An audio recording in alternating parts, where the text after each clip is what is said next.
Oi, gente!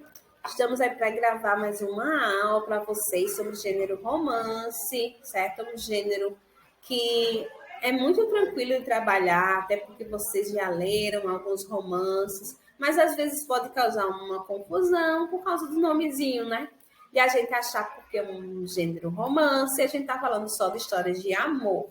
Então, quando a gente fala de histórias de amor, é um tema romance. O gênero romance é um texto narrativo, certo? E que ele é longo.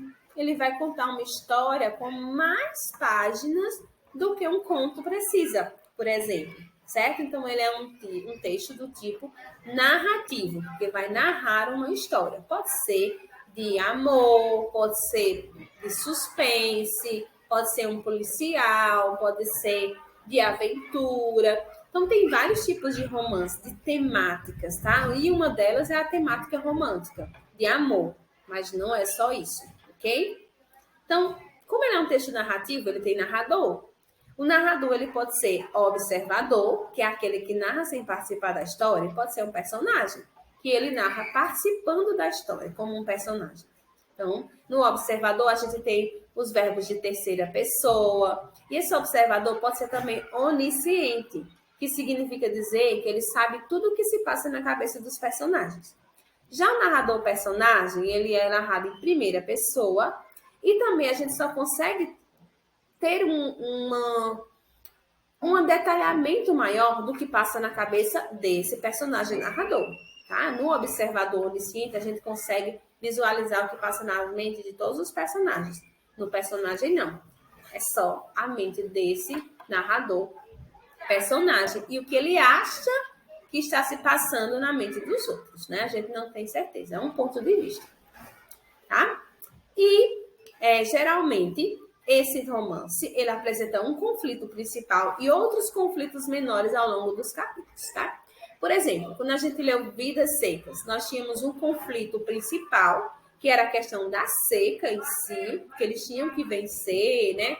Tinham que migrar para outros lugares. E dentro da narrativa, tinha outros conflitos menores a cada capítulo. Então, a gente teve o conflito do soldado amarelo, a gente teve o conflito da cachorra-baleia, a gente teve o conflito da festa da padroeira. Então, cada capítulo traz um pequeno conflito que vai sendo resolvido ao longo da narrativa. E isso vai dando combustível para o romance acontecer. Se fosse só um conflito, né, a gente ficaria uma coisa chata se não tivesse mais coisas para se resolver. O tempo. O tempo do romance, ele pode ser cronológico, que é o tempo das horas do relógio, né? Aquilo ali que está na sucessão dos fatos mesmo. Esse tempo pode ser linear ou não linear. O que significa linear? Significa que ele segue uma sequência cronológica mesmo. Começa do começo e termina no final. Quando ele é não linear, isso é muito comum em muitos romances, ele começa, por exemplo, do final, depois ele volta para o começo, para contar a história, tá? Já o tempo psicológico é o tempo que se passa na mente das pessoas, dos personagens, do narrador. Então, esse tempo ele pode ser um flashback, ou seja, ele está lembrando do passado. Pode ser devaneios, quer dizer que ele está sonhando acordado, pensando ali naquele presente. E podem ser previsões do futuro também, o que ele gostaria que acontecesse.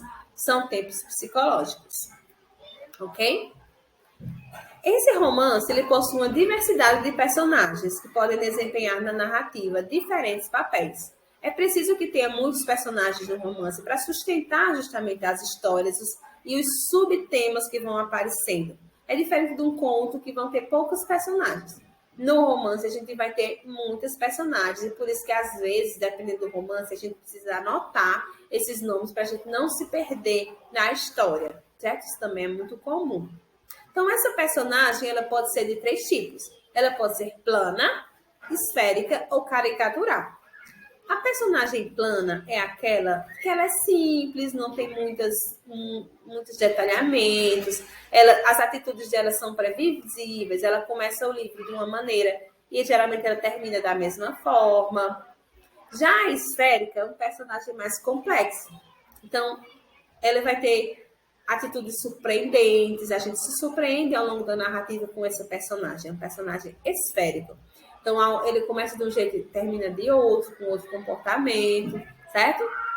E a personagem caricatural, ela tem características comuns a alguns grupos sociais. Por exemplo, a fofoqueira, né? O mentiroso, o ladrão, o político ladrão, por exemplo. Então, eles vão ter essas características bem fortes dessas pessoas, tá bom? Caricatural.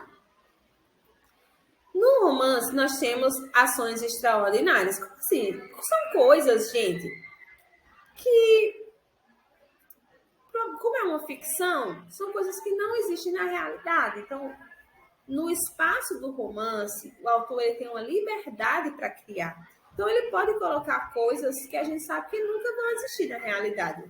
Mas, naquela situação do livro, ela poderia até acontecer, se realmente tivesse aquela possibilidade, certo? Então, vai apresentar ações extraordinárias, feitos de heróis, etc. Desenvolve-se um espaço com grande participação na narrativa, ou seja, do romance, o lugar onde acontece a história, ele faz parte da história, certo? Então, ele vai dar o sentido para aquela história. Então, vou trabalhar vidas secas. Então, logicamente, o espaço precisa ser um sertão, né? Um lugar que não tem muita vegetação. Então, é descrito aquele local para justamente entrar na atmosfera daquele romance, certo? A função social de um romance é entreter o leitor, por meio de uma história fictícia, mas que possua verossimilhança. Então, o romance ele é feito para entreter, ele não é feito para ensinar, para informar, é para a gente se entreter. Então, a gente lê, a partir daquilo, a gente vai refletir, a gente vai se divertir, chorar, enfim. E essa história é uma história fictícia, como a gente falou, então é ficção, romance é ficção, mesmo que ele se baseie em uma história real, ele é uma ficção que possui verossimilhança, que é aquela ideia de que não é verdade, mas num contexto, determinado contexto, poderia até acontecer, se fosse o mesmo contexto. Na realidade, poderia acontecer, certo? E a esfera de circulação do romance é a literária, pelo fato de ser um texto ficcional, é um texto que vai trabalhar com a linguagem, então é literatura. Tá? Então, romance é um gênero de esfera literária, certo? Espero que tenham compreendido, que possam agora ler com outro olhar os romances que vocês já leem. Tchauzinho!